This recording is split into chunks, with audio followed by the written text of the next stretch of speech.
So first of all మీకు congratulations. ఓవరాల్గా 100+ ర్యాంకులు.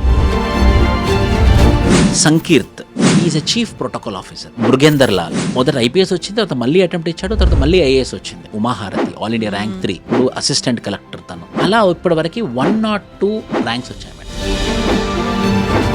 ఈసారి యూపీఎస్సీ 2025కి అటెండ్ అవుతున్న వాళ్ళకి ఎలా ప్రిపేర్ అవ్వాలి అనేది ఏం చెప్తారు? మే 25th ప్రిలిమ్స్ ఎగ్జామినేషన్ ఉంది. ఇంకో 24 days మీరు ఏం చేయాలి అంటే, సో ఈసారి టార్గెట్ ఎన్ని పెట్టుకున్నారు మీరు? ఈసారి 40 ర్యాంక్స్ పెట్టుకున్నాం. నమస్తే, నేను Kavitha. Welcome to I dream.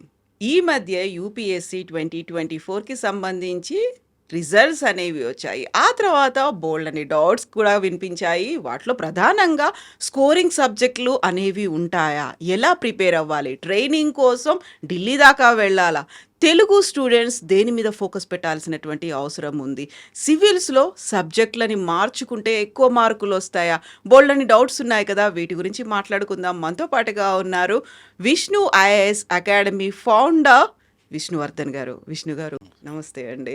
So first of all మీకు కంగ్రాచులేషన్స్. మీ క్లాస్ రూమ్ స్టూడెంట్స్కి ఈసారి సివిల్స్లో ర్యాంక్స్ వచ్చాయి. ఓవరాల్గా 100+ ర్యాంకులు ఇప్పటిదాకా మీ అకాడమీకి వచ్చాయి. సో మీ అబ్జర్వేషన్లో, మీరు కూడా సివిల్స్ ఆస్పిరెంట్గా ఉన్నారు, ఎగ్జామ్స్ రాసొచ్చారు కాబట్టి కొన్ని అయితే డ్రాబ్యాక్స్ ఉంటాయి, కొన్ని డూస్ అండ్ డోంట్స్ ఉంటాయి. సో మీరు ఇప్పుడు కోచింగ్లు ఇస్తున్నారు, క్లాస్ రూమ్ ట్రైనింగ్లు ఉన్నాయి. ఇవన్నిట్లలో మీరు అబ్జర్వ్ చేసినటువంటి మెయిన్ పాయింట్స్ ఏంటి అసలు? ముఖ్యంగా మేడం మన తెలుగు రాష్ట్రాలలో ఏమవుతుందని అంటే, మన వాళ్ళు ఇంజనీరింగ్ అండ్ మెడిసిన్కి ఎక్కువ ఇంపార్టెన్స్ ఇస్తారు. అదే నార్త్ ఇండియా తీసుకుంటే వాళ్ళు మొదటి నుంచి సివిల్ సర్వీసెస్, గ్రూప్స్, గవర్నమెంట్ సర్వీసెస్కి ఎక్కువ ఇంపార్టెన్స్ ఇస్తారు. ఫర్ ఎగ్జాంపుల్, ఇప్పుడు ఈసారి జరిగినటువంటి నోటిఫికేషన్లో ఒక 1000 పోస్ట్స్ ఉంటే తెలుగు రాష్ట్రాలలో 78 మాత్రమే వచ్చాయి. అదే ఓన్లీ ఉత్తరప్రదేశ్లో, ఒకటే రాష్ట్రం, మన 2 రాష్ట్రాలు ఒకటే రాష్ట్రం, ఓన్లీ ఉత్తరప్రదేశ్లో 150 ర్యాంక్స్ వచ్చాయి, ఓన్లీ బీహార్లో 140 ర్యాంక్స్ వచ్చాయి, ఓన్లీ రాజస్థాన్లో 80 ర్యాంక్స్ వచ్చాయి. అంటే మన 2 రాష్ట్రాలు కలిపితే వాళ్ళు ఒక్క రాష్ట్రం, ఇంకా డబుల్. ఎందుకు అలా వస్తున్నాయి అన్నది కూడా మనం ఒకటి చూసుకోవాలి. రెండో విషయం ఏంటనంటే, వాళ్ళు చిన్నప్పటి నుంచే వాళ్ళకి ట్రైనింగ్ అవుతూ ఉంటారన్నమాట. అంటే మన అంబిషన్ పేరెంట్స్ దగ్గర నుండి సివిల్ సర్వెంట్ అవ్వాల్సిందే, సివిల్ సర్వెంట్ అయితే లైఫ్ ఎలా ఉంటుందని చెప్పేసి. మన వాళ్ళు ఏంటంటే రిస్క్ ఫ్రీ, మినిమం నాలెడ్జ్ ఉందా, లేకపోతే minimum profession, minimum job requirements. ఏదో ఇంజనీరింగ్ అయిపోతుంది కదా, ఒక జాబ్ అయితే వస్తుంది, మెడిసిన్ రాద్దాము, వస్తే మంచిది, లేకపోతే ఫిజియోథెరపీ చేయొచ్చు, బీడీఎస్ చేయొచ్చు అని చెప్పేసి మన వాళ్ళు రిస్క్ ఫ్రీ ఆలోచిస్తారు. వాళ్ళు కొంచెం కష్టపడతారు, రిస్క్ కూడా చేద్దామని అనుకుంటారు అన్నమాట. మన వాళ్ళందరూ ఇంజనీరింగ్ వెళ్తారు. ఇక్కడ ఒక ఎగ్జాంపుల్ చెప్తాను మేడం మీకు. ఇంజనీరింగ్ ఈజీగా ఇంజనీర్ అవ్వచ్చు, ఒక సాఫ్ట్వేర్ ఇంజనీర్ కొంచెం కోర్సెస్ నేర్చుకొని, అమీర్పేటలో ఇక్కడ కోర్సెస్ నేర్చుకొని సాఫ్ట్వేర్ ఇంజనీర్ అవ్వచ్చు. అయిన తర్వాత ఒక 14 గంటలు ప్రతిరోజు హార్డ్ వర్క్ చేయాల్సిన అవసరం ఉంటుంది. అదే ఒక నార్త్ ఇండియన్ ఎలా ఆలోచిస్తాడు అని అంటే, నేను 1 సంవత్సరం కానీ 1.5 సంవత్సరం కానీ 14 గంటలు హార్డ్ వర్క్ చేస్తాను, చేసి ఒక గవర్నమెంట్ జాబ్ తెచ్చుకొని నాకు నచ్చిన అమ్మాయిని పెళ్లి చేసుకుంటాను, ఎందుకంటే గవర్నమెంట్ జాబ్ ఉంది కాబట్టి. దాంతోపాటు ఒక ఈజీ లైఫ్ని నేను ఎంజాయ్ చేస్తానని అనుకుంటాడు అనమాట. అంటే మనవాడు జాబు తెచ్చుకొని కష్టపడతా ఉంటాడు, ఈయన ఒకసారి జాబు తెచ్చుకోవడానికి కష్టపడతాడు, తర్వాత లైఫ్ అంతా ఈజీగా సాగదీస్తాడు అనమాట. ఇందులో చాలా డిఫరెన్స్ ఉంది. ఇక్కడ 1.5 సంవత్సరం మాత్రమే కష్టపడాలి, అక్కడ జాబ్ వచ్చిన దగ్గర నుంచి 30 సంవత్సరాలు కష్టపడాలి. ఈ ఒక బేసిక్ డిఫరెన్స్ మన వాళ్ళు క్యాచ్ చేయలేకపోతున్నారు. నార్త్ ఇండియన్స్ ఒక టార్గెట్ పెట్టుకొని వెళ్తున్నారా? Yes, right from the beginning నేను ఈ జాబ్ కొట్టాలి. మనది ఏంటంటే ఇటు ఎంబీబీఎస్ చేసామా, లేకుంటే బీటెక్ చేసామా, ఆ తర్వాత సివిల్స్ గురించి ఆలోచించడం మొదలు పెడుతున్నామా? ఎక్కడ ఈ గ్యాప్ అనేది కనిపిస్తోంది? అక్కడ వాళ్ళకి ఎంపవర్మెంట్ ఉంది మేడం. మొదటి నుంచి స్కూల్ లెవెల్ నుంచి వాళ్ళ పేరెంట్స్ కానివ్వండి, గవర్నమెంట్ ఉద్యోగం అంటే చాలా సేక్రెడ్ లాగా చూస్తారు వాళ్ళు. అయితే యూపీఎస్సీయా, లేకపోతే స్టాఫ్ సెలక్షన్ కమిషనా, లేకపోతే ఐపీబీఎస్ఆ, లేకపోతే ఎస్బీఐయా, లేకపోతే రైల్వే రిక్రూట్మెంట్ బోర్డా, మీరు ఏ గవర్నమెంట్ బోర్డ్ అయినా చూడండి, రిక్రూట్మెంట్ అయ్యే దాంట్లో 70% of them will be north Indians. ఒక 20% మాత్రమే సౌత్ ఇండియన్స్, ఒక 10% నార్త్ ఈస్టర్న్ పీపుల్ ఉంటారు. మెజారిటీ మొత్తము మన తెలంగాణ పైన ఉన్నటువంటి ప్రాంతం మొత్తం గవర్నమెంట్ జాబ్స్లలో ఉంటారు. అదెందుకు మీరు బ్యూరోక్రసీలో చూడండి, సెక్రటరియట్ ఆఫీస్, మన సెక్రటరియట్, ఆంధ్రప్రదేశ్ సెక్రటరియట్ అయినా సరే, తెలంగాణ సెక్రటరియట్ అయినా సరే, ఉన్నటువంటి అందరూ అడిషనల్ సెక్రటరీస్, ఐఏఎస్ ఆఫీసర్లు అందరూ 90% అందరూ నార్త్ ఇండియన్సే ఉంటారు, హిందీ మాట్లాడే వాళ్ళే ఉంటారు. ఓ 10% మాత్రమే మన వాళ్ళు ఉంటారు. అంటే ఏంటి, ఈ ఎగ్జామ్ పట్ల ఇది మనకు అందని ద్రాక్ష, ఇది ఓన్లీ వేరే వాళ్ళకి వస్తుంది, మనలాంటి వాళ్ళకి రాదు, మనం ఓన్లీ ఇంజనీరింగ్ చేసుకోవాలి, లేకపోతే మనం బేసిక్ జాబ్ చేసుకోవాలి, ఏదైనా ప్రైవేట్ జాబ్లోకి వెళ్ళి ఈరోజు మనం హ్యాపీగా ఉన్నామా, అంతవరకే ఆలోచిస్తాం. మనం ఒక బౌండరీ, ఒక గీత గీసుకున్నాము, ఆ గీతలోనే ఉంటున్నాము. అదే నార్త్ ఇండియన్ చూడండి, అంటే ఇక్కడ నార్త్ ఇండియన్ వివక్షణ కాదు, అంటే ఆ మధ్యలో తేడా నేను చెప్పదలుచుకున్నాను. మైండ్ సెట్ అనేది అదొక నార్త్ ఇండియన్ అనుకోండి, ఎక్స్ప్లోర్ చేయాలనుకుంటాడు, ముందుకెళ్ళాలనుకుంటాడు. ఇప్పుడు మన హైదరాబాద్లో చూసినట్టయితే, మన విశాఖపట్నంలో చూసినట్టయితే, ఏదైతే చిన్న సాదాసీదా కార్మికులు కానివ్వండి, లేకపోతే ఏదైనా షాప్ కానివ్వండి, లేకపోతే బిజినెస్ కానివ్వండి, 80% ఒక సిక్ వాళ్ళని అవుతారు, లేకపోతే మార్వడి వాళ్ళు అవుతారు. కానీ మన తెలుగు వాళ్ళు అవ్వరు. అంటే వాళ్ళు రిస్క్ చేయడానికి, ఎదగడానికి, కష్టపడడానికి ఎంతవరకైనా వెళ్తాను, ఎంతవరకైనా చేస్తాను అన్నట్టు ఉంటారు వాళ్ళు.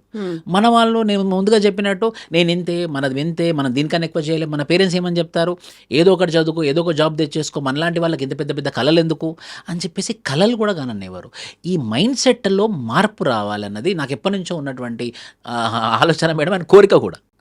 సో ఇప్పుడు పర్సెప్షన్ అంటారా, లేకపోతే వాళ్ళకు ఉన్నటువంటి డెడికేషన్ అంటారా, నేను ఇది క్రాక్ చేయాలి, నేను ఇక్కడ వెళ్ళాలి, ఆ పదవిలో నేను ఉండాలి, లేకుంటే ఆ ఉద్యోగాన్ని సాధించాలి అనేటువంటి ఒక తపన సో అక్కడ వాళ్ళలో ఉంది, మన దగ్గర కొంచెం అటు ఇటుగా ఊగిసలాడుతూ కనిపిస్తోంది. It's all because of vision. అంటే వాళ్ళకు ఒక విజన్ ఉంటుంది, నేను ఎప్పటికైనా సరే ఒక గవర్నమెంట్ ఉద్యోగంలో స్థిరపడాలని చెప్పేసి.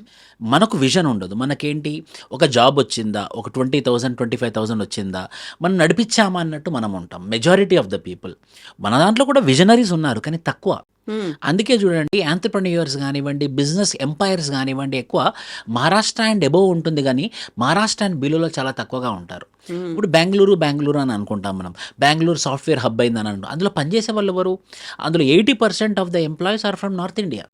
సో అక్కడ పనిచేసే కంపెనీలు కూడా చూసుకున్నట్టయితే, అందులో పనిచేసే ఎంప్లాయీస్ చూసుకున్నట్టయితే అంత నార్త్ ఇండియన్స్. అంటే మన వాళ్ళలో ఆ విజన్ రావాల్సిన అవసరం ఎంతైనా ఉంది. ఇప్పుడు మొన్న రిలీజ్ అయినటువంటి సివిల్ సర్వీసెస్లో 1000 పోస్ట్లో 78 మాత్రమే మన తెలుగు వాళ్ళు ఉన్నారు. అంటే నంబర్ చాలా తక్కువ. ఇంకా మనం సంతోషపడుతున్నాం, 78 వచ్చింది. ఎందుకంటే లాస్ట్ టైం 55 వచ్చింది, అంతకుముందు 42 వచ్చింది, ఇప్పుడు 78 మెల్లిమెల్లిగా పెరుగుతుంది. కానీ ఉత్తరప్రదేశ్లో ఒక రాష్ట్రంలో ఎంత ఉంది, 150 ఉంది. మనం బ్యూరోక్రసీలో ఉంటే ఏమవుతుందనంటే, పాలసీ మేకింగ్లో కానివ్వండి, పాలసీ ఇంప్లిమెంటేషన్లో కానివ్వండి, మన ప్రజలకు ఏమైనా చేయడంలో కానివ్వండి, ఆ మంత్రికి ఏదైనా సలహాలో కానివ్వండి, మన వాళ్ళకి యూజ్ అయ్యే విధంగా చేయొచ్చు. యాక్చువల్‌గా వాళ్ళకు ఉన్నటువంటి ఒక తపన అంటారా, లేకుంటే మోర్ ఎక్స్‌పోజర్ అనేది ఉందా? యూజువల్‌గా ఉండేటువంటి ఒక అభిప్రాయం ఏంటంటే, ఢిల్లీలో ఉన్నటువంటి ఐఏఎస్ అకాడమీలు ఏవైతే కోచింగ్‌లు ఇస్తుంటాయో, అవి చాలా పర్ఫెక్ట్ కోచింగ్ ఉంటాయి. ఇక్కడి నుంచి అక్కడికి వెళ్ళిపోయి 1 ఇయర్ అయినా పర్లేదు, 2 ఏళ్ళు అయినా పర్లేదు, అక్కడుండి కోచింగ్ తీసుకోవాలనేది. నార్త్ బెల్ట్‌కి అదంతా దగ్గరవుతుందనా? ఏంటి మీ ఒపీనియన్, మీ అబ్జర్వేషన్ అసలు? ఏం లేదు madam, simple. UPSC mains centre resources లేనప్పుడు, ఇన్ఫ్రాస్ట్రక్చర్ లేనప్పుడు ఢిల్లీ సెంటర్ పెట్టింది. సో ఢిల్లీలో మాత్రమే మెయిన్ సెంటర్ ఉండే కాబట్టి టీచర్లు కానివ్వండి, అకాడమీస్ కానివ్వండి, ఎలాగో స్టూడెంట్స్ అందరూ ఢిల్లీకే వస్తున్నారు ఎగ్జామ్స్ రాయడానికి, ఎందుకంటే సెంటర్ ఢిల్లీ కాబట్టి ఈ అకాడమీస్ కూడా ఢిల్లీలో ఎస్టాబ్లిష్ అయ్యాయి. ఈ స్టూడెంట్స్ అందరూ ఎక్కడి నుంచి వచ్చినా కూడా లాస్ట్కి ఢిల్లీకి వెళ్ళాల్సిందే, ఎందుకంటే సెంటర్ ఢిల్లీలో ఉంది కాబట్టి. ఆ పక్కనే ఎలాగూ ఇంటర్వ్యూ గైడెన్స్ ప్రోగ్రామ్ ఉంది, మెయిన్స్ టెస్ట్ సిరీస్ ఉంది కాబట్టి అదేదో అక్కడే ఒక 3 నెలలు ఉందాము, 5 నెలలు ఉందాము, అక్కడనే ప్రిపేర్ అవుదామని చెప్పేసి స్టూడెంట్స్ కూడా ఢిల్లీకి వెళ్ళడం మొదలుపెట్టారు. సో దాని అర్థం ఏంటంటే, ఢిల్లీ అకాడమీస్ ర్యాంక్స్ ప్రొడ్యూస్ చేయట్లేదు, స్టూడెంట్స్ ఎవరైతే ఢిల్లీకి వెళ్తున్నారో వాళ్ళ వల్ల ర్యాంక్స్ ప్రొడ్యూస్ అవుతున్నాయి. సో వచ్చే ర్యాంక్స్ ఈ వలస వెళ్ళి ప్రిపేర్ అయిన వాళ్ళ వస్తుంది, కానీ ఢిల్లీ సొంతంగా ఢిల్లీ వాళ్ళది కాదు ఇది. ఇంకోటి, ఢిల్లీ అకాడమీస్ ఉంది, వాళ్ళ యొక్క ఎఫర్ట్ ఉంటుంది, కానీ మెజారిటీ ఆఫ్ ద పీపుల్ అక్కడికి వెళ్ళి చదవడం. ఇప్పుడు ఏమైంది మేడం, ఆన్లైన్ అయింది, ఇన్ఫ్రాస్ట్రక్చర్ డెవలప్మెంట్ వచ్చింది, రిసోర్సెస్ పెరిగాయి, లిటరసీ రేట్ పెరిగింది, మా లాంటి ఫ్యాకల్టీస్ చాలామంది వచ్చారు. ఇప్పుడు హైదరాబాదే సెకండ్ బిగ్గెస్ట్ హబ్. ఢిల్లీలో లేనిది మన హైదరాబాద్లో ఉంది. ఫర్ ఎగ్జాంపుల్ చెప్తాను, ఆంథ్రపాలజీ అనే ఆప్షనల్ నేను ఆల్ ఇండియా ఫేమస్ మేడం. ఒక 2-3 ఫ్యాకల్టీస్ ఉంటాను, అందులో నేను ఒక్కరిని ఉంటాను. ఢిల్లీ నుంచి మన హైదరాబాద్కి వచ్చి హాస్టల్లో ఉండి నా క్లాసెస్ అటెండ్ అయ్యే వాళ్ళు కూడా ఉన్నారు. సో రిసోర్సెస్ ఇప్పుడు హైదరాబాద్లో కూడా ఉంది కాబట్టి పిల్లలు ఇక్కడే ఉండి చదువుకోవచ్చు. అన్నిటికన్నా ముఖ్యం, అక్కడ ఒక హాస్టల్ నెలకి 15,000, అక్కడ మొత్తం ఒక నెల గడవాలి అంటే 25,000 ఒక పిల్లాడు ఖర్చు పెట్టాలి. అదే హైదరాబాద్లో 6,000కి హాస్టల్ ఫెసిలిటీ ఉంటుంది, ఇంకో 2,000 తన పాకెట్ మనీ కింద వేసుకుంటే 8,000లో రాజాలాగా చదువుకోవచ్చు. 25,000 ఎక్కడ, 8,000 ఎక్కడ? కాస్ట్ ఆఫ్ లివింగ్ తక్కువ, కాలేజ్ ఇన్స్టిట్యూట్స్ ఫీజు తక్కువ, ఖర్చులు తక్కువ, ముఖ్యంగా పొల్యూషన్ ఎక్కువ. ఇక్కడ పొల్యూషన్ తక్కువ, అక్కడ పీపుల్ ఎక్కువ, ఇక్కడ పీపుల్ తక్కువ. ఇక్కడ క్వాలిటీ ఫ్యాకల్టీస్ అక్కడికి వెళ్ళి క్లాసెస్ చెప్తున్నారు. ఇప్పుడు వాళ్ళే నాలంటే మేమే వచ్చి మేమే ఇక్కడ ఎస్టాబ్లిష్ చేసాం మన పిల్లలకు అందుబాటులో ఉండాలని. బట్ ఢిల్లీ అనేది ఏం లేదు మేడం ఇప్పుడు. అయితే ఇక్కడే ఇంకొక రిజల్ట్ కూడా ఈ రీసెంట్గా వచ్చిన దాంట్లో చూస్తే కర్ణాటకకి చెందినటువంటి ఒక అబ్బాయి గొర్రెల కాపరి కొడుకు, ఆయన కూడా గొర్రెల్ని కాస్తూ ఉంటాడు, సివిల్స్లో ర్యాంక్ కొట్టాడు అనుకుంటే. సో మీరు చెప్పింది వాళ్ళకి ఎక్కువగా ట్రైనింగ్ అనేది ఉంటుంది, ప్రిపరేషన్లు అనేవి ఉంటాయి, కోచింగ్లు ఉంటాయి, మాక్ టెస్ట్లకు అటెండ్ అవుతుంటారు, మాక్ ఇంటర్వ్యూలు. ఆ అబ్బాయికి ఇలాంటి ఫెసిలిటీస్ లేవు కదా, చాలా దూరంగా ఉన్నాడు. అక్కడేం కనిపించింది, ఏం చేశారు? ఇది చాలా మంచి ప్రశ్న మేడం. ఇతని పేరు సిద్ధప్ప అన్నమాట, కర్ణాటక ఎస్టీ అబ్బాయి, నిజంగా ఒరిజినల్ గొర్రెల కాపరి. నేను ఆ వీడియో కూడా మీకు షేర్ చేస్తాను, కొంచెం వీక్షకులకు కూడా చూపెట్టండి. ఒరిజినల్ గొర్రెల కాపరి, ఒక ట్రైబ్ ఆదివాసి, కష్టపడ్డాడు ఏదో విధంగా తనకు వచ్చినటువంటి అనుభవాలని, తనకు వచ్చినటువంటి ఇన్ఫర్మేషన్తోని, తను చదువుకున్న స్కూలు, వాళ్ళ టీచర్లు, తన ఎంపవర్మెంట్తోని, తన ఎంకరేజ్మెంట్తోని ఢిల్లీ దాకా ఇంటర్వ్యూ దాకా వెళ్ళాడు అబ్బాయి. ర్యాంక్ వచ్చింది 551, కానీ ఐపీఎస్ వస్తుంది బికాస్ ఆఫ్ కేటగిరీ. ఖచ్చితంగా ఇది హర్షించాల్సినటువంటి విషయం. ఇది అందరికీ ఇన్స్పిరేషన్. నా వల్ల కాదు, మన వల్ల ఏమవుతుంది, దీనికి దిగి రావాలి అనే ఆలోచన ఉన్న వాళ్ళకి ఇదొక మంచి ఉదాహరణ. అతని వీడియో చూస్తే మేడం నాకైతే కళ్ళలో నీళ్ళు తిరిగాయి. ఎందుకంటే నేను కూడా యూపీఎస్సీ ఇంటర్వ్యూకి 3 times వెళ్ళాను. నాకు రాంది అతనికి వచ్చిందే, ఒక గొర్రెల కాపరికే వచ్చింది అని అంటే ఖచ్చితంగా ఇది ఎవరైనా సాధించగలరు. ఇంకా మన విద్యార్థులు కానివ్వండి, ఎవరైనా ఒక ఆస్పిరేషన్, ఒక కమిట్మెంట్తోని ఉంటే ఎవరికైనా వస్తుంది అనే దానికి ఉదాహరణ అబ్బాయి. సో ఇప్పుడు మనకి ఒక సోఫిస్టికేటెడ్ అట్మాస్ఫియర్ అని అంటాము, లేకపోతే అక్కడ నుంచి ఒక పేరు అనేది ఉంటుంది. ఢిల్లీ ఒక హబ్, అక్కడ చదివితే వస్తుంది, ఇవి కాదు. మీరు అన్నట్టుగా ఒక తపన ఉండాలి, డెడికేషన్ అనేది ఉండాలి, దానికి కావాల్సినటువంటి ఒక చిన్న డైరెక్షన్, ఒక గైడెన్స్ అనేది కూడా ఉండాలి. సో ఇప్పుడు మీరు చెప్పినట్టుగా ఆంథ్రోపాలజీకి సంబంధించి చూస్తే ఇంజనీరింగ్లు, ఎంబీబీఎస్లు ఈ బ్యాక్గ్రౌండ్ నుంచి వచ్చిన వాళ్ళకి కొద్దిగా అక్కడేదో తడబడుతున్నారు, అక్కడ ఇంటర్వ్యూలో మార్కులు తక్కువ వస్తున్నాయి. ఈ అబ్జర్వేషన్ కూడా కరెక్టేనా? ఆంథ్రోపాలజీకే ఎక్కువ మార్కులు వస్తాయి? అలా కాదు మేడం. ఇప్పుడు for example political science and international relation కూడా మంచి ఆప్షనల్, జియోగ్రఫీ మంచి ఆప్షనల్, సోషాలజీ మంచి ఆప్షనల్, ఆంథ్రోపాలజీ మంచి ఆప్షనల్. అయితే హైదరాబాద్ ఏమైందని అంటే మంచి మంచి ఫ్యాకల్టీస్ ఉన్నారు, నాతో పాటు 2-3 ఫ్యాకల్టీస్ ఉన్నారు.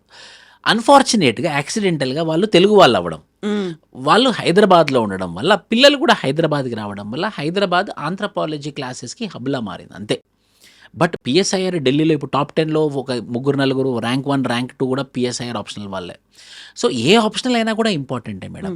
కాకపోతే ఆ మెంటర్షిప్, మనం ఆన్సర్ రైటింగ్ ఎలా చేస్తున్నాము, మన యొక్క అప్రోచ్ ఎలా ఉన్నదనేది చాలా ఇంపార్టెంట్ రోల్ ప్లే చేస్తుంది. ఫర్ ఎగ్జాంపుల్ మా ఇన్స్టిట్యూట్ తీసుకుంటే మేము ఆన్సర్ రైటింగ్కి చాలా ఇంపార్టెన్స్ ఇస్తాము.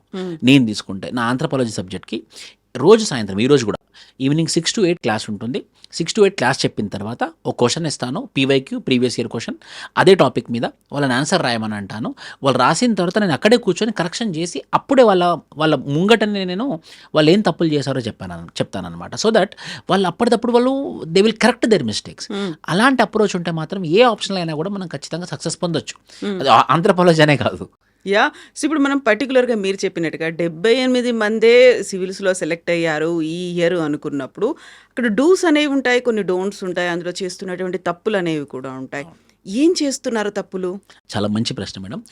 ఒక యూపీఎస్సీ ఆస్పిరెంట్ డూస్ ఏంటి అని అంటే, మొదటిగా మొండి పట్టుదలతో ఉండాలి, ఒక తపస్సులాగా హార్డ్ వర్క్ చేయాలి, ప్లస్ హార్డ్ వర్క్ ఒక స్మార్ట్ వర్క్తోని మమేకమై ఉండాలన్నమాట. ఏది చదవాలి, ఏది చదవకూడదు. వేల కొద్ది పుస్తకాలు ఉంటాయి మేడం సివిల్ సర్వీసెస్ అస్పిరెంట్కి. అందులో మనం చదవాల్సింది 4-5 పుస్తకాలు మాత్రమే. ఆ 4-5 పుస్తకాలలో ఒక 40-50 పేజీలు మాత్రమే. సో మనకు ఆ 45 పేజీలు ఏంటని తెలుసుకొని మనం చదవాలన్నమాట. So hard work and smart work with consistent mind, మొండి పట్టుదల అన్నమాట. ఒక అర్జున్ అడిగితే నాకు ఎలా అయితే పిట్ట కన్ను కనబడుతుందని చెప్పాడో అలాంటి ఫోకస్డ్ కన్సిస్టెన్సీ ఉంటే మాత్రం వాళ్ళకి సక్సెస్ వస్తుంది. 2, డీవియేషన్స్ ఎక్కువ. ఎందుకంటే వాళ్ళు హైదరాబాద్కి వచ్చి చదువుకోవాలి, ఢిల్లీకి వెళ్ళి చదువుకోవాలి, మొబైల్ ఫోన్స్ ఉంటాయి, చాలా ఏవియేషన్స్ ఉంటాయి, అవిగేషన్స్ ఉంటాయి. సో అవన్నీ మనం వదిలేసి అమ్మా నాన్న నాకు ఫీజు కట్టి చదివిస్తున్నారు, వాళ్ళు చాలా హార్డ్ వర్క్ చేస్తే కానీ నేను కోచింగ్కి రాలేదు, నేను ఖచ్చితంగా ఒక్కొక్క రూపాయి మీద నేను పగ తీర్చుకుంటాను, నా మీద పెట్టినటువంటి ఇన్వెస్ట్మెంట్ మీద నేను పగ తీర్చుకుంటానని చెప్పేసి ఎవరైతే అలా అవిగేషన్స్ పోకుండా హార్డ్ వర్క్ చేస్తారో వాళ్ళకి సక్సెస్ వస్తుంది madam. These are the dos, don'ts. ఖచ్చితంగా ఎన్సీఆర్టీ బుక్స్ చదవాలి. కాకుండా నువ్వు ఏదో ఎవరో చెప్పారని చెప్పేసి ర్యాండమ్ బుక్స్ చదవకూడదు. ఎప్పుడైనా కూడా ర్యాండమ్ బుక్స్ చదవకూడదు మనము. నెంబర్ 2, అసలు ఆన్సర్ రైటింగ్ ప్రాక్టీస్ చేయరు కొందరు, అసలు ఆన్సర్ రైటింగే చేయరు. Don't know, you have to do answer writing practice. ఇంకోటి, ఖచ్చితంగా నేను హాలిడే తీసుకుంటాను, క్లాసెస్కి వెళ్ళాను, కోచింగ్ తీసుకుంటే నాకు ర్యాంక్ వస్తుందని అపోహలో ఉండకూడదు. కోచింగ్ తీసుకోవాలి, అట్ ద సేమ్ టైం వాళ్ళ సెల్ఫ్ ప్రిపరేషన్ కూడా వాళ్ళు చేస్తూ ఉండాలన్నమాట. ఇలా గనక ఎవరైతే డూస్ అండ్ డోన్స్ని ప్రాపర్గా మేనేజ్ చేసుకుంటారో ఖచ్చితంగా వాళ్ళకి రిజల్ట్ వస్తుంది. తప్పులు ఏం చేస్తున్నారు అంటే, మన సబ్జెక్ట్ సెలెక్ట్ చేసుకోవడంలో తప్పులు ఉంటున్నాయా, ప్రాపర్గా ఆలోచించలేకపోతున్నారా, మీరు చెప్పినట్టుగా అటెండ్ అవ్వలేకపోతున్నారా, ఎగ్జామ్స్ని, ప్రాక్టీసెస్ని, వీటిని అటెండ్ చేయలేకపోతున్నారా? అంటే మేడం, ఇప్పుడు హైదరాబాద్కి వస్తారు, రాగానే ఇక్కడ సినిమా థియేటర్స్ బాగుంటాయి, ఐపీఎల్ మ్యాచెస్ ఉంటాయి, ఫ్రెండ్స్ ఉంటారు, కొత్తగా క్లాస్ రూమ్ స్టూడెంట్స్ వస్తారు, క్లాస్ రూమ్ ఫ్రెండ్స్ వస్తారు, కంట్రోల్ ఉండదు, హాస్టళ్ళల్లో ఉంటాము, ఫోన్ ఒకటి ఉంటుంది, అమ్మాయిలు వస్తారు, అబ్బాయిలు వస్తారు. సో వాళ్ళు ఫోకస్ చేయకుండా ఎక్కువ 80% ఆఫ్ ద ఆస్పిరెంట్స్ పక్కదారి పడుతున్నారు మేడం. దానివల్ల ఏమవుతుందనంటే, అమ్మ నాన్న అబ్బాయి చదువుకుంటున్నాడు కావచ్చు అని అనుకుంటారు, కానీ రియాలిటీ వేరుంటుంది. 80% of them, not all, 80% of them ఈ అవిగేషన్స్ మాత్రం పక్కన పెట్టేసి చదువుకుంటే మాత్రం సక్సెస్ వచ్చే అవకాశాలు ఎక్కువ. సో ఇప్పుడు వాళ్ళకి కావాల్సినటువంటి మెటీరియల్ కావచ్చు, ట్రైనింగ్ కావచ్చు, ఎగ్జామ్స్ కావచ్చు, ఇవన్నిటిని ఎంత రెగ్యులర్గా వాళ్ళు అటెండ్ అవ్వాల్సినటువంటి అవసరం ఉందంటారు? Everyday ma'am, everyday. పెద్ద ఎగ్జామ్ కాబట్టి ప్రిపరేషన్ పెద్దగా ఉండాలి, ప్రతిరోజు ఉండాలి. సో మీరు చెప్పినట్టుగా నార్త్లో వాళ్ళు ఒక ఎయిమ్ పెట్టుకుంటారు. మన దగ్గర కూడా గతంలో 8th క్లాస్ నుంచి ఐఐటీడీఏ కోచింగ్లు, ట్రైనింగ్లు అన్నట్టుగా ఈ మధ్య కాలంలో సివిల్స్కి సంబంధించి కూడా సపరేట్గా వాళ్ళ క్లాస్ రూమ్లు ఉంటున్నాయి, వాళ్ళకి చేస్తున్నారు. సో మెల్లిమెల్లిగా కొంచెం పుష్ అనేది స్టార్ట్ అయినట్టుంది. బట్ మీరు చెప్పినట్టుగా ఈ నెంబర్ పెరగాలి అంటే ఇంకా రావాల్సిన మార్పు ఏముందంటారు? ఎన్సీఆర్టీ బుక్స్ చదవాలి, ఎందుకంటే ఇది union public service commission exam పెడుతుంది. ఆ ఎన్సీఆర్టీ బుక్స్ ఫస్ట్ చదవాలి. 8th క్లాస్ నుంచి 9th క్లాస్ అవసరం లేదు మేడం. చైల్డ్హుడ్ని ఎంజాయ్ చేయాలి పిల్లలు. చైల్డ్హుడ్లో ఉన్నటువంటి ఆ బాల్యం అనేది చాలా అద్భుతమైనటువంటిది. ప్రతి ఒక్క మనిషికి బాల్యమే ఒక వరం. ఆ బాల్యాన్ని పక్కన పెట్టేసి వీళ్ళందరూ ఏం చేస్తున్నారంటే ఐఐటి, ఎన్ఐటి ఏమేమో చెప్పేసి ఆ బాల్యాన్ని ఖరాబ్ చేస్తున్నారు. సో ఇంటర్మీడియట్ వరకు ఎలాంటి ఫోర్స్ పెట్టకుండా, ఇంటర్మీడియట్ వరకు తను చదువుకొని డిగ్రీ ఫస్ట్ ఇయర్ నుండి, డిగ్రీ ఫస్ట్ ఇయర్లో ఎన్సీఆర్టీ బుక్స్, డిగ్రీ సెకండ్ ఇయర్లో స్టాండర్డ్ బుక్స్, డిగ్రీ థర్డ్ ఇయర్లో ఆన్సర్ రైటింగ్ ప్రాక్టీస్, డిగ్రీ అయిపోగానే ఒక మంచి అటెంప్ట్ ఇస్తే మాత్రం ఖచ్చితంగా సర్వీస్ వస్తుంది. ప్యారలల్గా ఒక డిగ్రీ అబ్బాయి గురించి చెప్తున్నాను. బీటెక్ అనుకోండి, బీటెక్ కంప్లీట్ చేయండి 4 years.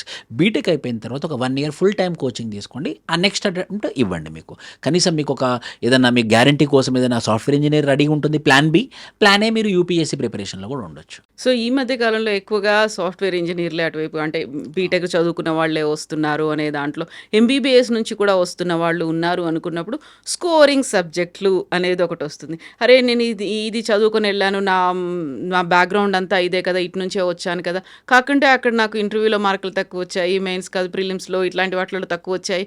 నిజమే అలాగే ఉంటుందంటారా? అలా ఏముండదు మేడం. ఆ సబ్జెక్ట్లో మనం ఎంతవరకు మాస్టర్ అయ్యామన్నది ఇంపార్టెంట్ రోల్ ప్లే చేస్తుంది. కానీ కొన్ని సందర్భాల్లో ఏమవుతుందంటే, political science and international relations, anthropology, sociology, ఇది జనరల్ స్టడీస్ అంటే అందరికి కామన్. ఆ జనరల్ స్టడీస్లో కూడా ఒక 500 మార్కుల వరకు కవర్ చేస్తుంది అన్నమాట. అంటే ఇప్పుడు ఆంథ్రపాలజీ తీసుకున్నాం అనుకోండి, GS1, GS2, GS3 ethics and SA papers ఉంటాయి, అందులో కూడా కవర్ అవుతుంది. అలా కామన్ ఉన్నది తీసుకోవాలి. కొందరు ఏం చేస్తారు, ఇంగ్లీష్ లిటరేచర్ తీసుకుంటారు, అది జనరల్ స్టడీస్లో ఓవర్లాప్ అవ్వదు, ఇది సపరేట్ అది సపరేట్. ఇప్పుడు కొంత సాంస్కృతిక లిటరేచర్ తీసుకుంటారు, దీనికి దానికి సంబంధం ఉండదు. వెటర్నరీ సైన్స్ తీసుకుంటారు, అగ్రికల్చర్ తీసుకుంటారు, దీనికి దానికి సంబంధం ఉండదు. సో మనం మన ఆప్షనల్ జనరల్ స్టడీస్లో కూడా కవర్ అవుతుందా అన్నది కూడా ఒక్కటి బేరేజ్ చేసుకోవాలి. ఎక్స్ట్రా సబ్జెక్ట్స్ చదవడం వల్ల టైం కూడా ఎక్కువ పడుతుంది అక్కడ. సో ఇప్పుడు మనకి సివిల్స్ రాశారు, ర్యాంక్ వచ్చింది, ఆల్మోస్ట్ 1000కి అటు ఇటుగా పోస్టులు అనేవి ఉంటాయి. అందులో ఫస్ట్ ప్రయారిటీ అందరూ ఐఏఎస్ అవ్వాలనుకుంటారు, తర్వాత ఐపీఎస్ అవ్వాలనుకుంటారు. ఆ తర్వాత ఉన్న వాటి గురించి పెద్దగా మాట్లాడుకోరు, చర్చ జరగదు. ర్యాంక్ వచ్చిందంటే వాటిల్లో ఆ రెండింటినే కనిపిస్తూ ఉంటాయి. ఇవన్నీ కూడా సివిల్స్లోకే వస్తాయి కదా, సివిల్ సర్వీసెస్లోకే వస్తాయి. ఎందుకని ఆ డిఫరెన్స్ అనేది వీటికే హై ప్రయారిటీ ఇచ్చారు? Well said madam. ఇది సివిల్ సర్వీసెస్ అనేది బ్రిటిష్ ప్రభుత్వము ఒక examination, Indian civil service ICS exam అని కండక్ట్ చేసేది. అంటే డైరెక్ట్గా టాప్ పోస్టులు ప్రతి డిపార్ట్మెంట్లో they will be on the top. వాళ్ళ రిక్రూట్మెంట్ కోసం. ఇండియన్ ఫ్రీడమ్ వచ్చిన తర్వాత ఫెడరల్ పబ్లిక్ సర్వీస్ కమిషన్ అని, తర్వాత యూనియన్ పబ్లిక్ సర్వీస్ కమిషన్ అని ఒక రాజ్యాంగబద్ధమైనటువంటి బాడీ ఎస్టాబ్లిష్ చేసి వాళ్ళకి బాధ్యతలు అప్పచెప్పింది. మీరు ఎగ్జామ్స్ కండక్ట్ చేయండి, ఎవరైతే టాప్లో ఉంటారో వాళ్ళు ప్రతి డిపార్ట్మెంట్లో వాళ్ళు టాప్లో ఉంటారనమాట. They will be supervising all the works in that particular department. For example, మీరు అన్నట్టు ఐఏఎస్ ఐపీఎస్ పక్కన పెట్టేస్తే Indian audit and account service ఉంటుంది. ఇండియాలో ఉన్నటువంటి ప్రతి గవర్నమెంట్ డిపార్ట్మెంట్ ఆడిట్ చేసే ఆఫీసర్స్ అవుతారు వాళ్ళు. ఇండియన్ పోస్టల్ సర్వీస్ టాప్, మొత్తం ఇండియాలో ఉన్నటువంటి అన్ని పోస్ట్ ఆఫీసెస్ మొత్తం వాళ్ళ కంట్రోల్లో ఉంటుంది. ఆ పోస్టల్ సర్వీస్ అనే ఆ రీజన్ మొత్తం ఆయన కంట్రోల్లో ఉంటుంది. Indian telecom service, Indian information service, Indian defence audit service, Indian railway management service, Indian trade service, Indian corporate law service, ఇవన్నీ all on the top. Indian foreign services, Indian foreign service, Indian forest service separate exam ఉంటుంది. ఇవన్నీ అన్న టాప్లో ఉంటాయి. So IAS IPS అనే పదము ఒక buzzword అయిపోయింది కాబట్టి మనం అంటాం. కానీ దీనికన్నా అంటే దీంతో పాటు సమానంగా ఐఆర్ఎస్ ఉంటుంది, Indian revenue service, income tax, Indian revenue service, GST and customs, ప్రతి దాంట్లో టాప్. అపాయింట్మెంటే అసిస్టెంట్ కమిషనర్ లాగా ఉంటుంది. ఒక 2 years తర్వాత డిప్యూటీ కమిషనర్ అవుతారు, 4 years తర్వాత కమిషనర్ అవుతారు. In every post they will be enjoying the huge authority and power. So ఇది తెలియదు, బట్ ప్రతి దాంట్లో ఏ ర్యాంక్ వచ్చినా మేడం టాప్లో ఉంటారు, డైరెక్ట్ టాప్. ఇవన్నీ బైపాస్ అయిపోతాయి అన్నమాట, సీదా పైన పోయి కూర్చుంటారు. సో ఇప్పుడు వాళ్ళకి కోచింగ్ కావాలి అనుకున్నప్పుడు విష్ణు ఐఏఎస్ అకాడమీ ఎలాంటి కోచింగ్ ఇస్తుంది? దాంట్లో ఉన్నటువంటి స్టేజెస్ అనేవి ఉంటాయి కదా, ఫస్ట్ ప్రిలిమ్స్, మెయిన్స్, ఇంటర్వ్యూ, ఇవి అన్ని దశల్లో క్వాలిఫై అవ్వాలంటే ఇచ్చేటువంటి ప్రాపర్ మెథడాలజీ అనేది ఉంటుంది. ఏం చేస్తారు? అందుకే మేడం మేము ఒక ప్రిన్సిపల్ నమ్ముతాము. Vishnu IAS academy modern gurukul for civil services. Modern gurukul for civil service అంటే మా పిల్లలందరూ 7 o'clock మా అకాడమీకి వస్తారు, 9 o'clock క్లాస్ స్టార్ట్ అవుతుంది. మార్నింగ్ 7 to 9 రిఫ్రెష్ అవుతారు, ఒక న్యూస్ పేపర్ చదువుతారు, 9 o'clock క్లాస్ వింటారు, 9 to 1 ఇండియన్ పాలిటీ క్లాసెస్ అవుతుంది, 1 నుంచి 1:30, 2 వరకు లంచ్ బ్రేక్ ఉంటుంది, 2 o'clock news paper analysis class ఉంటుంది, 2 to 3, 3 నుంచి 5 వరకు మళ్ళీ చదువుకుంటారు, 5:30కి ఆప్షనల్ క్లాసెస్ స్టార్ట్ అవుతాయి, 7:30 వరకు ఆప్షనల్ క్లాస్, 7:30కి మళ్ళీ ఇంటికి వెళ్ళిపోతారు అనమాట. అంటే మార్నింగ్ వచ్చిన అబ్బాయి బ్రేక్ఫాస్ట్ చేసి సాయంత్రం డిన్నర్ టైం వరకు అకాడమీలోనే ఉంటాడు. వాళ్ళకి మేము ఒక రీడింగ్ రూమ్, ఒక లైబ్రరీ సెటప్ చేసాం. సో ఆ పర్టికులర్ బిల్డింగ్ దాటి బయటికి వెళ్ళరు అనమాట, దట్ ఇన్ఫ్రాస్ట్రక్చర్. సో మళ్ళీ డిన్నర్ చేసిన తర్వాత హాస్టల్లోనో రూమ్లోనో కూర్చొని చదువుకొని మళ్ళీ ఎర్లీ మార్నింగ్ వస్తాడు. అలా మేము మొత్తం సీసీ కెమెరాలో పిల్లలు చదువుతున్నారా లేదా, ప్రతి అడుగడుగు మేము సీసీ కెమెరాలు పెట్టాము. ఎందుకనంటే చదువుతున్నారా, ఏం చేస్తున్నారు, ఫోన్ ఆడుతున్నారా అని చెప్పేసి. ఎవరైనా ఫోన్లో ఆడుతున్నారని తెలియగానే పైనుంచి సీసీ కెమెరాలో చూసి వాళ్ళ దగ్గరికి వెళ్ళి ఏం చేస్తున్నావు బాబు అని చెప్పేసి మళ్ళీ చదువుకోమని చెప్తాము. మెంటర్స్ అవైలబుల్గా ఉంటారు, ఏ డౌట్ ఉన్నా కూడా అక్కడ వీళ్ళు ఆన్సర్స్ రాసి ఎవాల్యుయేట్ చేయడానికి మెంటర్ అక్కడ రెడీమేడ్గా అవైలబుల్గా ఉంటారు. అవన్నీ చేయడం వల్ల ఏమవుతుందనంటే ఒక అబ్బాయికి చదువుకునే వాతావరణం ఎస్టాబ్లిష్ అయ్యి వితిన్ 1-2 yearsలో ర్యాంక్ వచ్చే అవకాశాలు పెరుగుతాయి. This we provided Vishnu IAS academy. So ఇప్పుడు క్లాస్ రూమ్ స్టూడెంట్స్ అనేవి ఉంటాయి, ఆ తర్వాత ఎగ్జామ్స్ మాత్రమే రాయడానికి వచ్చేవాళ్ళు ఉంటారు, ఇంటర్వ్యూకు అటెండ్ అయ్యే వాళ్ళు ఉంటారు. ఇందులో ఏ ఫేజ్లో కావాల్సింది ఎవరికి ఎలా ప్రొవైడ్ చేస్తుంది విష్ణు ఐఏఎస్? ముఖ్యంగా మేడం మేము ప్రిలిమ్స్ అండ్ మెయిన్స్ మీద ఎక్కువ ఫోకస్ చేస్తాం. దానికి ప్రిలిమ్స్ అండ్ మెయిన్స్ బ్యాచ్ అని పెడతాము. అంటే ఇంటర్వ్యూ గైడెన్స్ కూడా ఇస్తాము, కానీ ఎక్కువ ఫోకస్ ప్రిలిమ్స్ క్లియర్ చేయడం, ఇంకా ఎక్కువ ఫోకస్ మెయిన్స్ క్లియర్ చేయడం. ఈ ఎగ్జామ్ ఎలా ఉంటుందంటే 3 అంచెల పరీక్షా విధానం, ప్రిలిమ్స్, మెయిన్స్, ఇంటర్వ్యూ. ప్రిలిమ్స్ ఏమో గీత దాటాలి, క్వాలిఫైయింగ్. ఎవరైతే ప్రిలిమ్స్ క్లియర్ అవుతారో వాళ్ళు మెయిన్స్ రాయడానికి ఎలిజిబుల్ అవుతారు అనమాట. మెయిన్స్లో వచ్చే మార్క్ మెరిట్ ఆధారంగా ఇంటర్వ్యూకి పిలుస్తారు. సో మెయిన్స్ అండ్ ఇంటర్వ్యూలో ఎవరికైతే మ్యాక్సిమం మార్క్స్ వస్తాయో వాళ్ళకి ర్యాంకింగ్ ఇస్తారు according to their reservations. SC, ST, OBC, general, EWS, ఇలా రిజర్వేషన్స్ ఆధారంగా వాళ్ళకి ర్యాంక్స్ వస్తాయి అన్నమాట. కానీ అన్నిటికన్నా కష్టం ప్రిలిమ్స్ అండ్ మెయిన్స్. ఒక్కసారి మెయిన్స్ క్లియర్ అయినట్టు ఇంటర్వ్యూలో ఏదో ఒకటి చేస్తారండి, అది పెద్ద కష్టం కాదు ఇంటర్వ్యూ అనేది నన్ను అడిగితే. But prelims and mains is very very tough. So we focus more on prelims and mains. So వాళ్ళకి ఇచ్చేటువంటి ట్రైనింగ్తో పాటుగా గైడెన్స్ అనేది కూడా ప్రాపర్గా ఇవ్వాల్సినటువంటి అవసరం ఉంటుంది. అందులో ఫస్ట్ వాళ్ళ అప్లికేషన్ ఫిల్ చేయడం దగ్గర నుంచి వాళ్ళ సబ్జెక్ట్స్ ఏం సెలెక్ట్ చేసుకుంటారు, ఇవన్నీ కూడా. సో వాటన్నిటిలో కూడా విష్ణు ఐఏఎస్ అకాడమీ ఎలా గైడ్ చేస్తుంది? మేము ఫస్ట్ ఫ్రీ కౌన్సిలింగ్ సెషన్స్ అని పెడతాం మేడం. ఎవరికి ఏ ఇబ్బంది ఉన్నా, ఏ డౌట్ ఉన్నా కూడా మాకు ఫోన్ చేయొచ్చు, 900400 లేదా మీరు అకాడమీకి వచ్చారనుకోండి ఫ్రీ కౌన్సిలింగ్ ఇస్తాం. అంటే పరీక్షా విధానం ఎలా ఉంటుంది, ఎన్ని సబ్జెక్ట్స్ ఉంటాయి, ఏమేమి సబ్జెక్ట్స్ ఉంటాయి, ఆప్షనల్స్ ఎన్ని ఉంటాయి, ఏ ఆప్షనల్ తీసుకుంటే బాగుంటుందని చెప్పేసి ఒక 40 minutes ఫ్రీగా గైడెన్స్ ఇస్తాం, ఫ్రీగా కౌన్సిలింగ్ ఇస్తాం. దానివల్ల వాళ్ళకు ఒక అవగాహన వస్తుంది. అవగాహన వచ్చిన తర్వాత వాళ్ళు డిసైడ్ అవుతారనమాట ముందుకు వెళ్ళాలా వద్దా అని చెప్పేసి. ఆ ఫ్రీ అవేర్నెస్ వల్ల మాత్రం ఖచ్చితంగా వాళ్ళకి యూజ్ అవుతుంది. హ్మ్. సో, ఇప్పుడు విష్ణు ఐఏఎస్ అకాడమీలో జాయిన్ అవుతున్నారు. వాళ్ళకి కావాల్సినటువంటి 1-to-1 ఇంటరాక్షన్ అనేది ఉండాలి. At the same time development ఎలా ఉంది? వాళ్ళ ప్రోగ్రెస్ ఎలా ఉంది? ఇవన్నీ అసెస్ చేయడానికి ఏం చేస్తూ ఉంటారు? డైలీ ఎగ్జామ్స్, డైలీ ఇవే ఉంటాయా? లేదు మేడం, ఒకటి చెప్తాను నేను. ఆ! నాకు తెలియదు, నేను చెప్పకూడదు కావచ్చు, బట్ స్టిల్ చెప్తాను. హ్మ్. ప్రిలిమ్స్ అయిపోయిన వాళ్ళని మేము ఏం చేస్తామంటే మేడం, మాకు ఒక రెసిడెన్షియల్ ఫెసిలిటీ ఒకటి క్రియేట్ చేసుకున్నాం ఫ్రీగా. వాళ్ళకి డబ్బులు తీసుకోం మేము. మా పిల్లలు ఎవరైతే ప్రిలిమ్స్ వరకు ఉన్నారో వాళ్ళకి మెయిన్స్ రెసిడెన్షియల్ ఫెసిలిటీ ప్రొవైడ్ చేసి దగ్గరుండి మెయిన్స్ ప్రిపరేషన్ చేపిస్తాం. 2, మొదటి అటెంప్ట్లో ఎవరైతే ప్రిలిమ్స్ మెయిన్స్ క్లియర్ చేసి ఇంటర్వ్యూకి వెళ్తారో వాళ్ళకి 50,000 క్యాష్ ప్రైజ్ ఇస్తాం.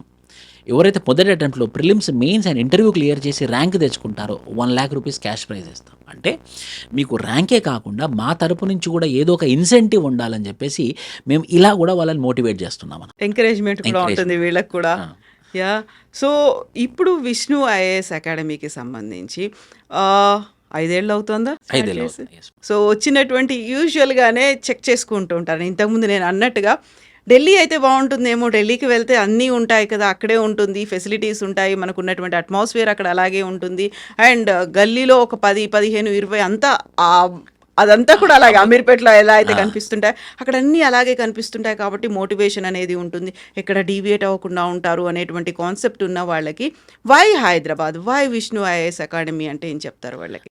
దానికన్నా ముందు మేడం, ఆ. మీరు అన్నది నిజమే. అశోక్ నగర్ రాగానే అన్ని అకాడమీస్ కనబడుతుంది. మీరు ఏదో ఒక కంటెంట్, ఏదో ఒక పేపర్, ఏదో ఒక సబ్జెక్ట్, ఏదో ఒక పాంప్లెట్, ఏదో ఒక పేపర్ మనకు కనబడుతూనే ఉంటుంది. అవును. ఆ పేపర్ తీస్తే ఆ పేపర్లో ఐఏఎస్ అనే పదం ఉంటుంది. మ్. సో అశోక్ నగర్కి ఏరియాకి వస్తే ఏంటనంటే ఒక మోటివేషన్ అయితే వస్తుంది. అందులో ఆ లూప్లో ఉండిపోతాం మనం. ఆ లూప్లో ఉండిపోవడం వల్ల ఏమవుతుందంటే డీవియేట్ అవ్వం, మీరు చెప్పినట్టు. 2, ఆ ఎన్విరాన్మెంట్, బుక్ స్టాల్స్ కానివ్వండి, అకాడమీస్ కానివ్వండి, ఆ ఎన్విరాన్మెంట్ అవసరం. ఒక టీ స్టాల్కి వెళ్ళామనుకోండి ఒక ఆస్పిరెంట్ ఉంటాడు, ఒక ఇంటర్నెట్ సెంటర్కి వెళ్ళామనుకోండి ఒక ఆస్పిరెంట్ ఉంటాడు, ఓ బేకరీకి వెళ్ళామనుకోండి ఒక ఆస్పిరెంట్ ఉంటాడు. ఎక్కడ వెళ్ళినా వాళ్ళే ఉంటారు కాబట్టి మనం అదే ఫీల్డ్లో ఉంటాం. సో అందుకే అశోక్ నగర్ రావాలి. 2, హైదరాబాద్ ఎందుకు బెస్ట్ అని అంటే మంచి వాతావరణం, ఒక ఆహ్లాదకరమైనటువంటి వాతావరణం. ఢిల్లీతో పోలిస్తే ఢిల్లీ ఎయిర్ క్వాలిటీ ఇండెక్స్ ప్రకారంగా ఒక మనిషి ఢిల్లీలో 3 నెలలు కన్సిస్టెంట్గా ఉంటే ఏదో ఒక జబ్బు వస్తుందని చెప్పేసి air quality index ministry of environment, forest and climate change report ఇచ్చింది. సో వెళ్ళి అక్కడికి ఆరోగ్యం పాడు చేసుకునే పరిస్థితి వస్తుంది. 1, 2, మొన్న మీరు చూసినట్లయితే వరదలు వచ్చేసి పాపము ఏదో అకాడమీలో మునిగిపోయి 3 పిల్లలు కూడా చనిపోయారు. చాలా congestion. Within the square kilometre, 1 square kilometre ఏరియాలో 5 లక్షల పిల్లలు ఉంటారు. 5 లక్షలు. అదే హైదరాబాద్ అశోక్ నగర్లో అది హబ్ అయినప్పటికీ కూడా వితిన్ 1 స్క్వేర్ కిలోమీటర్లో 30,000 to 40,000 మాత్రమే ఉంటారు. జనం తక్కువ. అన్నిటికన్నా మోస్ట్ ఇంపార్టెంట్, ముందుగా చెప్పినట్టుగా నేను ఒక 8,000లో చాలా అద్భుతమైనటువంటి అకామిడేషన్, ఫుడ్ దొరుకుతుంది. అక్కడ 25,000 పెట్టినా కూడా అకామిడేషన్ దొరకదు, ఫుడ్ దొరకదు. ఇక్కడ మనకి రైస్ దొరుకుతుంది, అక్కడ చపాతీలు దొరుకుతాయి. సో ఇవన్నీ మనం చేసుకున్నప్పుడు ఇవన్నీ కూడా అనాలిసిస్ చేసుకోవాల్సి ఉంటుంది. బెస్ట్ క్లాసెస్, అది కూడా ఇప్పుడు అర్థం కాలేదనుకోండి మన తెలుగు పిల్లలకి, మేము పక్కన కూర్చోబెట్టుకొని తెలుగులో చెప్పడానికి అవకాశం ఉంటుంది. అక్కడ ఎప్పుడే మాతృభాషే. ఎంత ఇంగ్లీష్లో మన క్లాసెస్ చెప్పినా కూడా క్లాస్ అయిపోయిన తర్వాత సార్ ఇది ఒక్కసారి తెలుగులో చెప్తారా అంటే నేను అలాంటి ఫ్యాకల్టీస్ ఉన్నారు, నేనైనా సరే తెలుగులో చెప్తాను మా పిల్లలకి, అంటే అది అర్థమయ్యేలాగా. ఆ ఒక పర్సనల్ టచ్ అనేది ఢిల్లీలో ఉండదు. ఆ పర్సనల్ టచ్ చాలా important. That we provide at Hyderabad, mainly at Vishnu IAS academy. So ఇప్పుడు విష్ణు ఐఏఎస్ అకాడమీ తరఫున విష్ణువర్ధన్ గారు ఈసారి యూపీఎస్సీ 2025కి అటెండ్ అవుతున్న వాళ్ళకి ఎలా ప్రిపేర్ అవ్వాలి అనేది ఏం చెప్తారు, ఎలా చెప్తారు వాళ్ళకి? ఈరోజు May 1 అని లెక్కేసుకుంటే మేడం, May 25 ప్రిలిమ్స్ ఎగ్జామినేషన్ ఉంది. ఇంకో 24 days మీరు ఏం చేయాలి అని అంటే ఇంతకుముందు వరకు మీరు ఏమైతే ప్రిపేర్ అయ్యారో దానికి క్విక్ రివిజన్ చేసుకోవాలి, ఫుల్ లెంత్ టెస్టులు రాయాలి. అలా చేసి సీసాట్ మీద కొంచెం ఫోకస్ చేసి కరెంట్ అఫైర్స్ మీద ఫోకస్ చేస్తే ప్రిలిమ్స్ క్లియర్ అవుతుంది. ప్రిలిమ్స్ క్లియర్ అయిపోయిన తర్వాత ఎప్పుడైనా కూడా 3 months ఆఫ్ టైం ఉంటుంది, కానీ ఈసారి ఓన్లీ 75 days టైం మాత్రమే ఉంది. సో తక్కువ టైం ఉంది కాబట్టి quick revision of mains with answer writing practice of mains చేయాలి 75 daysలో. దాని తర్వాత రిజల్ట్ వచ్చిన తర్వాత ఒక మంచి మాక్ ఇంటర్వ్యూస్, తర్వాత ఇంటర్వ్యూ గైడెన్స్ ప్రిపరేషన్లో చేస్తే మాత్రం మీకు ర్యాంక్ వచ్చే అవకాశాలు ఎక్కువగా ఉంటాయి. బిగినర్స్ అయితే 2026 ప్లాన్ చేసే వాళ్ళైతే ఇప్పటి నుండి మే 1 నుంచి డిసెంబర్ 31 వరకు మీ క్లాసెస్ అన్నీ కంప్లీట్ చేసుకోవాలి. జనవరి 1 నుంచి నెక్స్ట్ ప్రిలిమ్స్ వరకు ప్రిలిమ్స్ ప్రిపేర్ అవ్వాలి. ప్రిలిమ్స్ అయిపోయిన తర్వాత మెయిన్స్ ప్రిపేర్ అవ్వాలి. ఈ మధ్యకాలంలో మే 1 నుంచి డిసెంబర్ 31, 2025 వరకు prelims and mains classes complete చేస్తూ రోజు టెస్టులు రాస్తే మాత్రం ఖచ్చితంగా 2026 అయితే పాజిటివ్ రిజల్ట్ వచ్చే అవకాశాలు ఎక్కువగా ఉంటాయి. సో ఇప్పుడు విష్ణు ఐఏఎస్ అకాడమీకి సంబంధించి చూసుకుంటే వీళ్ళు మా ప్రోడక్ట్ మా దగ్గర నుంచి వచ్చారు, సివిల్స్కి సెలెక్ట్ అయ్యారు, ఇంత ర్యాంక్ వచ్చింది అనుకున్నప్పుడు ఎంతమంది ఉన్నారు ఈ 5 ఏళ్లలో? 5 ఏళ్లలో నేను నా మొదటి సంవత్సరం చెప్తాను మేడం. ఒక్కొక్కరి పేరు చెప్తాను, గూగుల్ చేయండి మీరు కూడా. యూట్యూబ్లో చూస్తే కూడా వాళ్ళు సొంతంగా టెస్టిమోనియల్స్ కూడా మీకు కనబడతాయి. నా మొదటి సంవత్సరం సంకీర్త్, ఇప్పుడు తెలంగాణ గవర్నర్కి he is a chief protocol officer, అంటే ఐపీఎస్, రాజ్భవన్లో ఉంటాడు. గవర్నర్ గారు ఎక్కడికైనా వెళ్ళాలి అని అంటే it should be green signal should be given by him. Next to governor అనమాట, ఆ పొజిషన్లో ఉన్నారు సిరిశెట్టి సంకీర్త్. నెక్స్ట్ మృగేందర్ లాల్, మొదట ఐపీఎస్ వచ్చింది, తర్వాత మళ్ళీ అటెంప్ట్ ఇచ్చాడు, తర్వాత మళ్ళీ ఐఏఎస్ వచ్చింది. చాలా హంబుల్ పర్సన్ ఈయన. మా అకాడమీ నుంచి మా ఫస్ట్ ర్యాంక్స్ అనమాట. ఎప్పుడో 5 సంవత్సరాల క్రితం వచ్చిన ర్యాంక్స్ ఇవి. తర్వాత అన్నిటికన్నా చెప్పుకోదలసిన విషయం ఏంటంటే Umaharathi, all India rank 3, Vikarabad ఇప్పుడు అసిస్టెంట్ కలెక్టర్. తను మా యొక్క అకాడమీ. నిధిపై 110 ర్యాంక్ వచ్చింది, highest marks 325 marks in anthropology ఆప్షన్లో వచ్చింది. ఆమె మా స్టూడెంట్. ఇప్పుడు ఈ సంవత్సరం చూసుకుంటే ప్రత్యూష్ ఐపీఎస్ 2022 నుంచి ప్రిపేర్ అవుతున్నాడు. మా యూట్యూబ్లో కూడా మీకు దొరుకుతుంది, అంటే ఎవిడెన్స్ కోసం. ప్రత్యూష్ అనే అబ్బాయి, సూర్యతేజ్ అనే అబ్బాయి, రీసెంట్గా వచ్చినటువంటి సాయి శివాని మా ఫ్రీ రిసోర్సెస్ వాడేది. మా స్టూడెంట్ కాదు, కానీ మేము ఫ్రీగా ఇస్తామన్నమాట. కొందరికి అందరికి అందుబాటులో ఉండదు కాబట్టి కొన్ని ఫ్రీ రిసోర్సెస్ ప్రొవైడ్ చేస్తాము. తనే చెప్పింది 11th ర్యాంకర్ తను ఫ్రీ రిసోర్సెస్ యూజ్ చేసుకుంది. సో అలా ఇప్పటివరకు 102 ర్యాంక్స్ వచ్చాయి మేడం. 5 ఏళ్లలో సెంచరీ కంప్లీట్ చేసేసారు. సో ఈసారి టార్గెట్ ఎన్ని పెట్టుకున్నారు మీరు? ఈసారి 40 ర్యాంక్స్ పెట్టుకున్నాం మేడం. విష్ణు 40 ర్యాంక్స్, అందులో 20 ర్యాంక్స్ ఖచ్చితంగా క్లాస్ రూమ్ పిల్లలై ఉండాలి 50%, ఇంకో 50% ఇంటర్వ్యూ గైడెన్స్ అయి ఉండాలి. సో మినిమం టు మినిమం 40, అందులో 50% క్లాస్ రూమ్ వాళ్ళు. సో ఇప్పుడు మీరు 40 అనేది ఒక టార్గెట్ పెట్టుకున్నారు కాబట్టి నాట్ ఓన్లీ ఆస్పిరెంట్స్ వాళ్ళే కాదు, మీరు కూడా అంత కష్టపడాలి, అంత డెడికేషన్, అంత ఫోకస్ అనేది మీరు కూడా పెట్టాలి కదా. ఇప్పుడు మేడం, ఇప్పుడు నేను ఈ స్టూడియో నుండి బయటకు వెళ్ళగానే నాకు 2:30కి ఒక క్లాస్ ఉంది. 2:30 to 4, 6 to 8 మేము కూడా చాలా కష్టపడతాం మేడం. నిలబడి చాలా ఎనర్జీ ట్రాన్స్ఫర్మేషన్ అవుతుంది. నేను రెడీమేడ్ నోట్స్ ఇస్తాను అనమాట, ప్రింట్అవుట్స్ ఇస్తాను. 2 గంటల క్లాస్ నిలబడే క్లాస్ ఎక్స్ప్లెయిన్ చేస్తాను, సో దట్ వాళ్ళకి అర్థం అవుతుందని చెప్పేసి. ప్రతి స్టూడెంట్ కళ్ళల్లో చూసి ప్రతి ఒక్కరికి అర్థమవుతుందా లేదా అని కళ్ళు చూసి నేనైతే అనలైజ్ చేస్తాను. అలా ప్రతిరోజు అటెంటివ్ ఉంటాము. మాకు ప్రతిరోజు ఒక జడ్జిమెంటే, ఎవ్రీడే ఈజ్ ఎ జడ్జిమెంటే. ఒకరోజు వాళ్ళ క్లాస్ బాగాలేదనుకోండి, పిల్లలు రెస్పాండ్ అయిపోతారు. మాకు బ్యాడ్ నేమ్ తెచ్చుకోవాలని ఉండదు. So everyday we put lot of energy. So ఉండేటువంటి ఫ్యాకల్టీ కూడా అలాగే ఉండాలి, మీతో పాటుగా డెడికేషన్ టీమ్ అనేది కూడా కనిపించాలి కదా. అవును, మాకు అందుకే మేడం పాలిటీకి అనుభవ్ సారాన్ సార్ అని ఢిల్లీ నుంచి ఉన్నారు, బసవరాజ్ సార్ అని చెప్పేసి మాకు జియోగ్రఫీకి బెంగళూరు అండ్ ఢిల్లీ నుంచి ఉన్నారు, అండ్ హిస్టరీకి వచ్చేసి we have Uday Simha Reddy sir and Rohit sir ఉన్నారు, విష్ణువర్ధన్ రెడ్డి సార్ అని చెప్పేసి ఎకానమీ చెప్తారు. అన్నిటికన్నా ముఖ్యంగా former director general of police Ramesh sir, retired IPS. He is legal adviser and adviser to our academy. Internal security classes కూడా చెప్తారు. Is part of the academy, is our godfather type. So best wishes to Vishnu garu. ఈసారి 40కి 40 మీరు అనుకున్నటువంటి టార్గెట్ని reach అవ్వండి. And మీతో పాటుగా మీ faculty, మీ aspirants కూడా best wishes to you అండి. ఈసారి మళ్ళీ రిజల్ట్స్ వచ్చిన తర్వాత 2025 తర్వాత మళ్ళీ ఒక సెలబ్రేషన్స్ మళ్ళీ మనం మాట్లాడుకుందాం. థ్యాంక్ యూ సో మచ్ అండి. Thank you. నిజంగా ప్రస్తుతం ఉన్నటువంటి సమాజం దేనికి ప్రయారిటీ ఇస్తుంది? ఆర్థిక సంబంధాల చుట్టూ మాత్రమే తిరుగుతుంది. మళ్ళీ ఎన్నికలంగానే చాలా విరక్తి కలుగుతాం. మంచి అనిపిస్తుంది కదా, లేడీస్ కూడా ఛాలెంజింగ్ జాబ్స్ చేసినప్పుడు చాలా బాగుంటది. ట్రాఫిక్ అసిస్టెంట్స్ గా నియమించిన ట్రాన్స్జెండర్స్ అందరితో సాల్యూట్ చేయించుకుంటున్నారు. ఫుడ్ డెలివరీ ఇవ్వటానికి వెళ్ళినటువంటి డెలివరీ బాయ్ అనిల్ పై కళ్ళ ముందు